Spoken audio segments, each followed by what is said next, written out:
అందరికీ నమస్తే అండి. నేను మీ కోనసీమ అమ్మాయి. ఎలా ఉన్నారు అందరూ? బాగున్నారా? నేను చాలా బాగున్నానండి. మీరు కూడా బాగుండాలని మనస్ఫూర్తిగా కోరుకుంటున్నాను. ఇదైతే మా గోదావరి సైడ్ పిట్ అంటారండి. దీన్ని మేమైతే పుష్పవతి అయినప్పుడైతే వండైతే పెళ్లి కూతురికైతే పెడతామన్నమాట. మా గోదావరి సైడ్ చాలా ఫేమస్.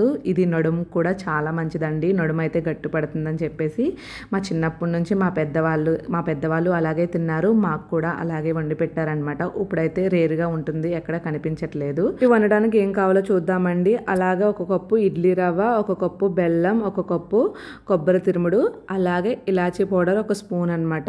ఇవన్నీ తీసుకోవాలండి. ఇవన్నీ పక్కన పెట్టుకున్న తర్వాత ప్రాసెస్ చెప్తాను. ముందైతే ఒక గిన్నె తీసుకోవాలండి. ఒక గిన్నెలోకి అయితే మనం ఇడ్లీ రవ్వ తీసుకున్నాం కదండి, ఆ ఇడ్లీ రవ్వ అయితే గిన్నెడు ఫుల్గా అయితే వేసేసుకోవాలి. పిట్ అనేది బియ్యం రవ్వ ఉంటుంది కదండి, బియ్యం రవ్వతో కూడా చేసుకోవచ్చు. నేనైతే ఇడ్లీ రవ్వతో చేసుకుంటాము. మా అమ్మ ఇలాగే చేస్తుంది, అందుకు నాకు ఇలాగే తెలుసు అనమాట. అది వేసేసుకున్న కొద్దిగా వాటర్ వేసుకొని తడుపుకోవాలండి. ఇడ్లీ రవ్వనైతేని బాగా ఎక్కువ వాటర్ వేసుకోకూడదండి, చూసుకుని అయితే తడుపుకోవాలన్నమాట. ఎందుకంటే ఇది మనం ఆవిరి మీద ఉడకపెడతాం కదండి, దానికోసము ముద్దవ్వి అంతా తడిపితే చాలు. ముందుగానే ఎక్కువ వాటర్ వేసేసనుకో తర్వాత లూజ్ అయిపోతుంది. తర్వాత మళ్ళీ వేరేగా ఎక్కువ పిండి వేసుకోవాలన్నమాట. ఇది కొద్దిగా చేసుకుంటే చాలండి, ఎక్కువగా ఉరుమవుతుంది అనమాట. నేను ఎలా వేస్తున్నానో, నేను ఎలా కలుపుతున్నానో అలాగే కలుపుకోండి. దీంట్లోకి ఇంకా ఏమీ అయితే యాడ్ చేయకూడదు. ప్రజెంట్ అయితే మనం ఇప్పుడైతే ఆవిరి మీద అయితే ఉడకపెట్టుకోవాలండి. ఇడ్లీ పాత్ర తీసుకోవాలి. మీ దగ్గర ఇడ్లీ పాత్ర ఉంటే ఇడ్లీ పాత్ర, ఇలా కూడా చాలా మంది చేస్తారండి. మా అమ్మ అయితే ఎప్పుడు ఇడ్లీ పాత్రలో చేయటము అలవాటు అనమాట. ఎందుకంటే ఇడ్లీ పాత్ర అనేది ప్రతి ఒక్కరి ఇంట్లో ఉంటుంది కదండి. గిన్నెలో కూడా స్టైనర్ పెట్టుకుని వాటర్ వేసుకుని కూడా చేసుకోవచ్చు అంట. నేనైతే ఎప్పుడు అలా చేయలేదు. ఇంక ఇడ్లీ పాత్రకి అయితే 3 రేకులు పెట్టుకున్నానండి. కింద కూడా 2 రేకులు ఉంచేసాను.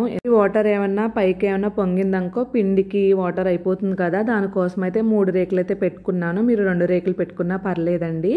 ఇంకా పిండి అయితే కలిపేసింది అయితే ఇలా అయితే రేకు మీద అయితే పెట్టేసుకోవాలన్నమాట. కింద పడిపోతుంది కదా అని ఏమనుకోకండి, కొద్దిగా కింద పడుతూ ఉంటుంది, అదేం పట్టించుకోకూడదు మీరు. ఇంకా నేనైతే పిండి అంతా ఇలా వేసేసిన తర్వాత నొక్కేస్తానండి. నొక్కిన తర్వాత అయితే మనకి పట్టేసి ఉంటుంది అనమాట. ఇదైతే పిట్ అనేటప్పటికీ మాకు మెచ్యూర్ ఫంక్షనే గుర్తొస్తుందండి. పుష్పవతి అయిన ఇంట్లో కన్ఫామ్గా పిట్ అయితే ఎన్ని రోజులు పెళ్లి కూతుర్ని చాప మీద ఉంచుతారో అన్ని రోజులు ఈ పిట్ అయితే చేసి అయితే పెళ్లి కూతురికి పెట్టాలండి. ఎర్లీ మార్నింగ్ ఇదే టిఫిన్ కింద పెడతామన్నమాట. ఇప్పుడైతే పెడుతున్నారో లేదో తెలియదు కానీ మా సైడ్ అయితే కన్ఫామ్గా పెడతారండి, గోదావరి సైడు. ఇప్పుడు పిల్లలు కూడా తినట్లేదు కదండి, ఇది తినాలి. అలాగే మాకు ఒక గ్లాసులో అయితే గాను నూనె ఇచ్చేవారండి. గాను నూనె కూడా తాగాలన్నమాట.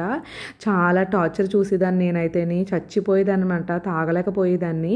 ఇంకా పిండి అంతా అలా పెట్టేసిన తర్వాత కొద్దిగా వాటర్ అయితే జిమ్మేసి ఇడ్లీ పాత్రలో పెట్టేసి దాన్ని కొంచెం సేపు ఒక 10 నిమిషాలు అయితే ఆవిరి మీద అయితే ఉడకబెట్టాలండి. నేనైతే అస్సలు గాను నూనె తాగేదాన్ని కాదండి, వామిటింగ్స్ అయిపోయాయి అనమాట.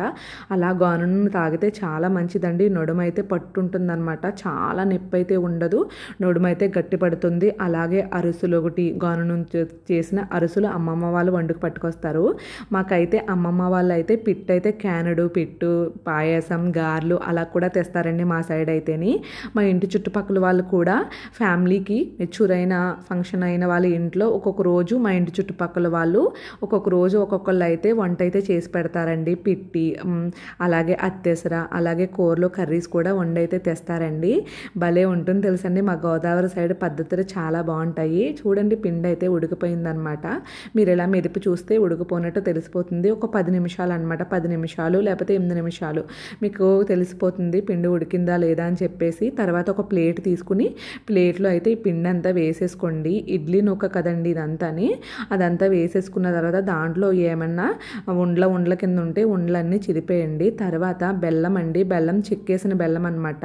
మా సైడ్ బెల్లం వేరేగా ఉంటుంది, ఇక్కడ అనకాపల్లి బెల్లం అండి కొంచెం ముద్దలాగా ఉందన్నమాట. నాకు ఈ సైడ్ బెల్లం అసలు నచ్చదు, నేను అక్కడి నుంచి ఎక్కువ తెచ్చుకుంటాను బెల్లము. ఇంకా బెల్లం అయితే మీకు స్వీట్ ఎక్కువ కావాలితే ఎక్కువ వేసుకోండి. నేను ఎక్కువ కొలత తీసుకున్నాను కదా, అందుకని చెప్పేసి కొద్దిగా వేసుకుని కొద్దిగా పక్కన పెట్టేశాను. కొబ్బరి తిరుముడు అండి. కొప్పుడు వేసుకున్నాను కదా, కొబ్బరి తిరుముడు వేసుకోవడం వల్ల పిట్టికి చాలా టేస్ట్ అయితే వస్తుంది. ఇది మా చిన్నప్పటి నుంచి మా నానమ్మ, మా అమ్మమ్మ, మా అమ్మ, మా పక్కింటి వాళ్ళు అందరూ అనమాట ఈ పిట్టి చేసామంటే కన్ఫామ్గా ఫంక్షన్ అయితే గుర్తొస్తుందండి. మెయిన్ టేస్ట్ ఏదైనా ఉందంటే యాలకుల పొడిమండి. యాలకుల పొడి వేసుకుంటే ఇంకా టేస్ట్ చాలా బాగుంటుంది. అది మాత్రం మీరు స్కిప్ చేయకండి. కన్ఫామ్గా యాలకుల పౌడర్ అయితే వేసుకోండి. ఇంకా అదంతా కలిపేసిన తర్వాత ముందు మనం ఇడ్లీ పాత్ర దేంట్లో అయితే తీసామో మేబీ దాంట్లోనే వేసేసుకోవచ్చు. అది క్లీన్ చేసి వేయవలసిన అవసరం లేదు. ఆల్రెడీ అది యూజ్ చేసాం కాబట్టి మళ్ళీ దాని మీద ఈ పిట్టంతా పెట్టేసుకోండి. మళ్ళీ బెల్లం ఉంది కదండి, ఆ బెల్లం అంతా ఆవిరిలో మళ్ళీ కరుగుతుందనమాట. మళ్ళీ టేస్ట్ డబల్ అవుతుంది ఇలా పెట్టుకోవడం వల్ల. మా అమ్మ అయితే ఈ మధ్యనైతే మళ్ళీ ఆవిరి మీద పెట్టట్లేదు. ఇలా ఆవిరి మీద పెట్టుకుంటే చాలా బాగుంటుందండి. ఎంత బాగుంటుందంటే ఒక్కసారి అయితే ఇలా చేసి చూడండి, చాలా బాగుంటుంది. మీ ఇంట్లో పిల్లలు గనక పెద్ద మనిషి అవుతే గనక ప్రతిరోజు ఇది చేసి అయితే పెట్టండి, చాలా మంచిదండి. మా గోదావరి సైడ్ ఎక్కువగా ఇదే చేసి అయితే పెడతామన్నమాట. అందుకని చెప్పేసి ఈ రెసిపీ ప్రతి ఒక్కరి పేరెంట్కి చాలా యూజ్ అవుతుంది. ఆడపిల్ల ఉన్న పేరెంట్స్కి అయితేని ఇలా అయితే చేసి అయితే పిల్లలకి పెడితే చాలా మంచిది కదండి. ఇంకా అయితే పిట్ అయితే మళ్ళీ ఆవిరి మీద అయితే మళ్ళీ ఒక 5 మినిట్స్ అనమాట, ఎక్కువ టైం ఏం పట్టదు. 5 మినిట్స్ పెట్టారంటే ఇంకా పిట్ అయితే రెడీ అయిపోయింది. చూసారా పిట్ ఎంత బాగుందో, ఎంత బాగా కనిపిస్తుందో. నాకు ఎప్పుడు తినేద్దామా అనిపిస్తుంది. ఇంకా పిట్ అయితే ఉడికిపోయింది కదండి. ఇంకా కొంచెం చల్లారిన తర్వాత మీరు చెయ్యి పెట్టండి, లేకపోతే కాలిపోతుంది. ఇంకా నేనైతే ఒక 5 మినిట్స్ ఆగిన తర్వాత పిట్టనైతే బయటికి తీసానమాట. అప్పటికి కూడా నాకు వేడిగానే ఉంది. ఇంకా అలాగే ఒక గిన్నెలోకి పెద్ద దాంట్లోకి అయితే తీసేసుకున్నాను. చూసారా నేను ఒక గిన్నెడైతే తీసుకున్నాను నూక ఇడ్లీ రవ్వ. చూసారా ఎంత అవ్విందో. మనము తక్కువ తీసుకోవడమే బెటర్ అండి, ఎక్కువే అవుతుంది.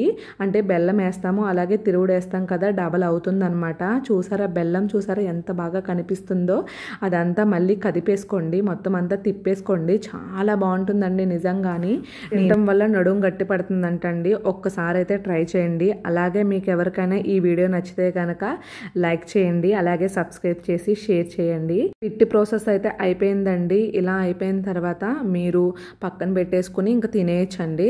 వేడివేడిగా ఉన్నప్పుడు కూడా చాలా బాగుంటుంది. నేను కొంచెం డెకరేషన్గా ఉంటుందని చెప్పేసి బౌల్లో వేసి ఇలా అయితే పెడుతున్నాను. మా పిల్లలకి కొంచెము నీట్గా డెకరేషన్గా కనిపిస్తే బాగా తింటారనమాట. చూసారా పిట్ అయితే ఎంత బాగుందో, చూడటానికే భలేగా నోరూరిపోతుంది కదండి. ఓకేనండి, నా వీడియో చూసినందుకు ప్రతి ఒక్కరికి థ్యాంక్ యూ సో మచ్. ఏదైనా తప్పులు చేసుంటే క్షమించండి. ఓకేనండి, thank you so much. Bye bye.